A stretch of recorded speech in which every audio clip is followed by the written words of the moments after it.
le nazisme ivoirien. Et c'est moi-même qui ai donné le titre, sinon c'est un texte du père Alexis Diette qui parle du tribalisme des xénophobes et autres. Et vu qu'il n'y a aucune différence entre le nazisme hitlérien et l'ethnonationalisme ivoirien, parce qu'ils ont un seul objectif, comment exterminer une partie de la population qui n'est pas en faveur de leur politique. Et ça s'appelle du nazisme tropical ou bien du nazisme ivoirien. L'avènement de l'ethnonationalisme d'épuration en Côte d'Ivoire dans les années 1990, une conséquence de la méconnaissance du paradigme profond du projet sociétal oufouien et de la crise de repères culturels et de la nation. Le père Alexis Diette nous dit que si le message de l'ethnonationalisme, le message de la haine contre l'autre, le message de dire il faut qu'on tue l'autre pour que moi je sois content ou que j'atteigne mes objectifs, il dit cela est arrivé dans les années 90. En d'autres termes, c'est Laurent Gbagbo qui est venu avec ça. Et la conséquence, c'est simplement parce que les Ivoiriens n'avaient pas compris le projet de société de Félix Houphouët-Boigny. Houphouët avait voulu, quel que soit ce qu'il aura pu faire en bien comme en mal, il avait voulu maintenir un pays en paix, un pays dans la stabilité. Mais quand on a perdu nos repères culturels, quand on a perdu notre savoir-vivre d'ivoirien, quand on n'a rien retiré de ce que Félix Houphouët-Boigny nous a enseigné, ça a permis à certains diviseurs, à des nationalistes, ethno-nationalistes, qui n'ont une seule intention que de mettre les Ivoiriens dans le feu de l'enfer à pouvoir se présenter sur la scène politique. L'importance de la création réflexive d'une conscience nationale.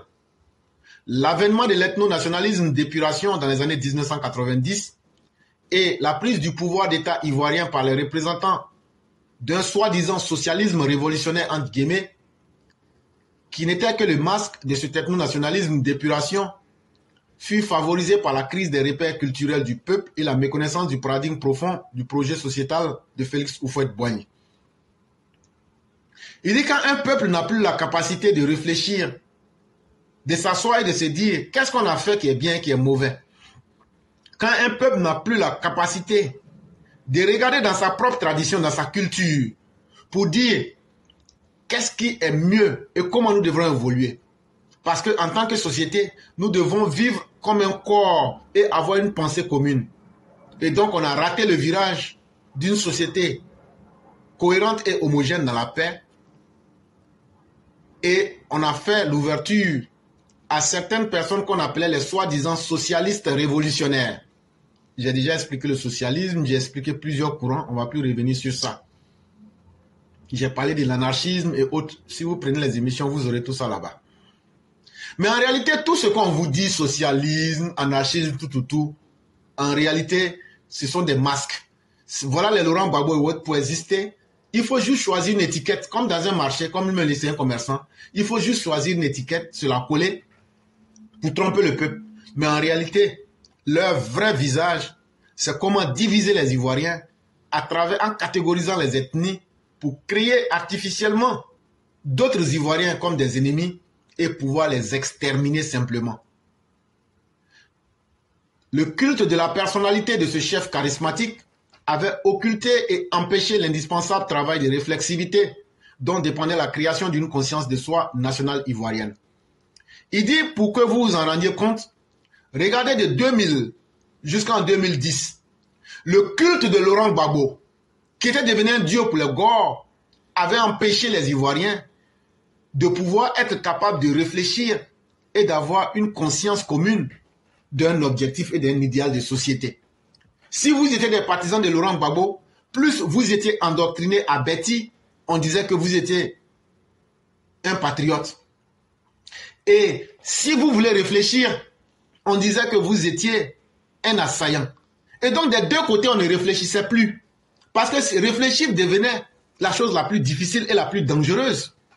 Et donc, ceux qui devraient réfléchir ne pouvaient pas le faire parce qu'ils étaient considérés comme des menaces. Et ceux qui ne réfléchissaient pas étaient encouragés et dits même patriotes. Et donc, dans ce contexte-là, en tant que peuple, on n'a pas pu réfléchir pour mettre en place des plateformes, des structures pour dire que quel que soit ce qui adviendra, l'Ivoirien doit se réunir autour de un idéal. On n'avait aucun idéal. Ce travail aurait permis de construire la conscience collective républicaine et modernisatrice qui aurait pu être le bastion défensif de la mémoire du pays contre toutes les falsifications partisanes.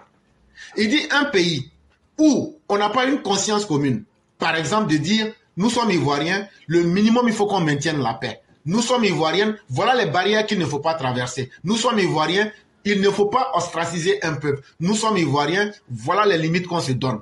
Il dit à partir du moment où aucune des deux parties n'était capable de réfléchir, de pouvoir venir à une conscience sur les éléments de la République et les éléments qui pouvaient nous faire progresser vers la modernité, on ouvrait donc la porte à toutes les falsifications. Et donc chaque parti est resté là. Tout le monde a raison en Côte d'Ivoire. Tout le monde a sa vérité en Côte d'Ivoire, parce que tout le monde a sa logique. Cette absence de conscience nationale collective et de cette indigence de la réflexion critique facilitèrent la diffamation de l'œuvre de Félix Houphouët-Boigny et son renversement par les intellectuels organiques du mythe ethno-nationaliste de l'ivoirité du PDCI de Bédié et du socialisme villageois de Laurent Gbagbo. Il dit à partir du moment où on est un peuple, on n'a pas un élément qui nous réunit, ne serait-ce que la paix, ou bien le progrès, ou bien l'unité. Il n'y a aucun élément qui nous réunissait. Mais ça a permis à Laurent Gbagbo et aux intellectuels malhonnêtes de falsifier l'histoire. Est-ce qu'on n'a pas entendu ici faux voleur? Est-ce qu'on n'a pas entendu ici des gens nous dire avec 1 milliard, je construis une université, Laurent Gbagbo et autres? Et donc, ça a permis de renverser la situation. Et quand la situation a été renversée, les intellectuels mercenaires et les intellectuels défaillants se sont levés. Au sein du PDCI, on a vu des intellectuels ici dire n'importe quoi au nom de l'ivoirité. Et on a vu même aussi des socialistes villageois comme Laurent Gbagbo venir dire des choses et leur contraire. Et c'est vraiment triste. Parce qu'on a fait de ces personnes-là des dieux. En tant qu'individualité collective et corps politique, une nation a besoin d'une conscience de soi collective qui permet de conserver son unité et son intégrité dans le changement historique. Il dit à la vérité, un peuple qui n'a pas un élément autour duquel il peut s'unir, par exemple la paix, par exemple l'unité nationale, par exemple la sauvegarde même de l'identité culturelle du pays, ce sont des exemples. Mais en Côte d'Ivoire, là, c'est quand tu es au pouvoir que tu deviens véritablement patriote parce que tu veux protéger ton pouvoir.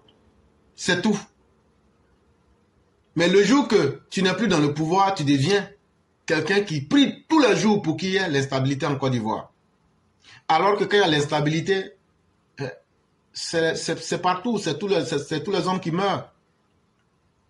Et donc, tant qu'un peuple n'arrive pas à avoir une conscience collective pour dire, on peut tout faire, mais voilà la ligne qu'il ne faut pas dépasser, il dit ce peuple-là va toujours se mettre dans les risques des changements historiques. N'importe quoi peut arriver. Et c'est pourquoi vous voyez aujourd'hui des gens comme les Soroguium en train de menacer les gens pour leur dire, bon, je vais encore revenir, je vais tuer vos femmes, vos enfants. Et c'est vraiment très triste. Tout travail de construction nationale doit être étayé et soutenu par un travail de réflexivité sur les actions. Les principes, les programmes, les projets sociétaux, les valeurs des acteurs politiques engagés dans l'œuvre de construction nationale. Il dit, si on veut construire une nation, il faut que nous arrivions à réfléchir sur nos actions posées. Qu'est-ce qu'on a fait hier qui était bon et qu'est-ce qu'on a fait hier qui n'était pas bon et qu'est-ce qu'on peut faire aujourd'hui pour améliorer. Il faudrait qu'en tant que société, on se donne des principes, des lignes rouges qu'il ne faut pas dépasser et aussi des bonnes valeurs qu'il faut encourager. Il faudrait qu'on encourage les projets de société. Il faudrait qu'on envoie nos enfants à l'école. Plus les gens seront intellectuels, iront à l'école, ils vont comprendre que rien ne vaut la vie et que cela aussi va leur permettre de réfléchir et de se dire on ne suit pas aveuglément quelqu'un. La catastrophe n'est pas loin. Lorsqu'en lieu et place de ce travail collectif de réflexion et d'analyse critique se substitue le divertissement, la promotion des opinions irraisonnées, l'unanimisme, l'absence de réflexion, l'idolâtrie du pouvoir et le culte idolâtre du chef charismatique et du chef de parti. Il dit, mais dans un pays où au lieu de réfléchir pour utiliser les résultats de ces réflexions-là pour aller de l'avant, au lieu d'être unis autour de ce qui peut nous sauver, nous tous, nos vies, et de ce qui peut nous permettre de progresser dans l'avenir, pour pouvoir affronter les aléas de l'histoire, il dit malheureusement, la Côte d'Ivoire a fait et continue de faire le choix de la catastrophe. Et ce choix de la catastrophe, puisqu'on ne se met pas ensemble pour réfléchir véritablement. Il y a eu combien de séances de pourparlers entre les gouvernants et l'opposition? Il y a eu combien de séances de pourparlers pour nous dire qu'ils sont en train de faire réconciliation?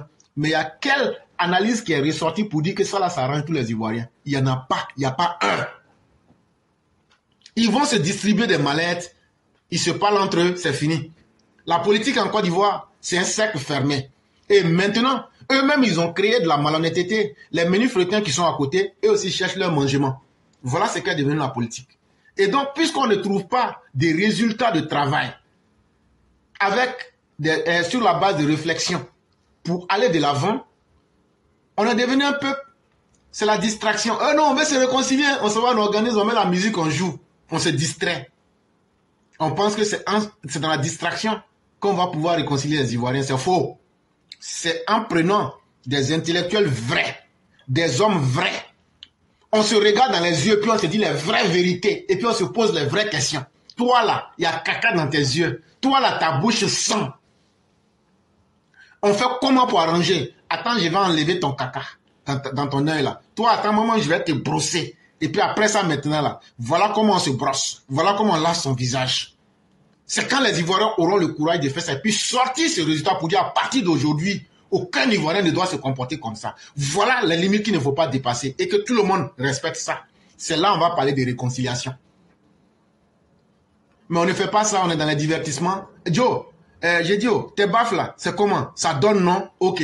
Donc là, il y a mangement, hein. Ils disent qu'ils vont se réconcilier. Donc là, voilà pour toi ici. On vient, on partage, l'argent, on s'en va. Qui se sont réconciliés? Personne. On est devenu une société de divertissement. C'est l'amusement qui nous plaît. La promotion des opinions irraisonnées. Aujourd'hui en Côte d'Ivoire, plus tu es bête, plus tu n'as même pas la capacité de réfléchir et plus les gens t'aiment. Waouh, quand ils parlent là, ça nous fait rire. On aime ça. Oh. Il faut continuer à rire de ta vie. Tu ne sais pas qu'il est en train d'endormir ton cerveau. Ah non, Babo, seulement quand il parle là, ça nous plaît. Oh. Tu penses que c'est comme ça que tes enfants, en continuant comme ça dans l'amusement là, c'est comme ça qu'il a fait tomber la Côte d'Ivoire dans les abîmes. C'est comme ça qu'il a fait pour rendre la Côte d'Ivoire pays PPTE. Il revient encore, il fait les mêmes choses. Toi encore, c'est ça qui te plaît. Il faut continuer. Et puis l'unanimisme. Tout le monde est d'accord sur tout. Tout le monde est d'accord sur tout. Partout tu vois, tout le monde est d'accord sur quelque chose, là, il faut t'éloigner. Parce que la meilleure définition de la stupidité, c'est que tout le monde soit d'accord sur quelque chose. Quel que soit la beauté de quelque chose, il y a toujours un côté perfectible. Il y a toujours une petite défaillance, il y a toujours quelque chose à améliorer. Ah non, comme on est RHDP là, vous aimez critiquer. Bon, toi qui n'aimes pas critiquer là, qu'est-ce que tu as fait que nous autres on n'a jamais pu faire? Ça aussi, il faut qu'on ait ces idées là. Vous critiquez. Mais ce qu'on a critiqué là, dis aux gens que c'est faux. Dites aux gens ce que vous avez critiqué là, c'est faux. Dites aux gens qu'on n'a pas apporté les arguments. Dites aux gens qu'on est dans la méchanceté gratuite. Et non, vous savez très bien que ces critiques-là sont faites pour aider à corriger les erreurs et à ne pas être comme les autres qui nous ont amenés dans le vent. Voilà pourquoi au sein du RHDP, vous retrouvez des hommes comme nous. On préfère se critiquer nous-mêmes pour essayer de nous améliorer, pour ne pas que demain on dise « Ah, mais c'est ce que les autres ont fait que vous refaites ». On veut nous condamner à l'absence de réflexion pour être dans l'idolâtrie du pouvoir et idolâtrer un chef. Nous, on ne sera jamais des mécréants, nous ne serons pas des polythéistes, nous ne serons pas des idolâtres, nous ne serons pas des impies, nous ne serons pas des mécréants. Pour suivre un chef comme un dieu, ça jamais de la vie. Le chef que nous on suit s'appelle Alassane Ouattara. C'est son travail qui fait qu'on le suit. C'est sa capacité à maintenir la paix qui fait qu'on le suit. C'est sa capacité à avoir une vision au-delà même du peuple. C'est cette intelligence-là qui fait qu'on le suit. S'il était un dirigeant mouton, villageois, on ne l'aurait pas suivi. Et ça gêne les Ivoiriens parce qu'on s'est habitué à l'amusement, à la société d'amusement. Et avec ça, on veut que le monde entier nous respecte. Ça ne peut pas se faire. Cela ne saurait se faire. Il faudrait qu'on apprenne à poser les vraies questions à nous-mêmes et à nos dirigeants pour les amener à travailler. Tellement on s'est amusé avec nos dirigeants, ils ne nous prennent plus au sérieux. Ah non, les Ivoiriens, si tu donnes 1000 francs, 2000 francs, ça passe. Mais les 2000 francs que tu prends là, ça va détruire ton avenir, ça va détruire l'avenir de tes enfants et ça va détruire encore plusieurs générations à venir. Faisons beaucoup attention.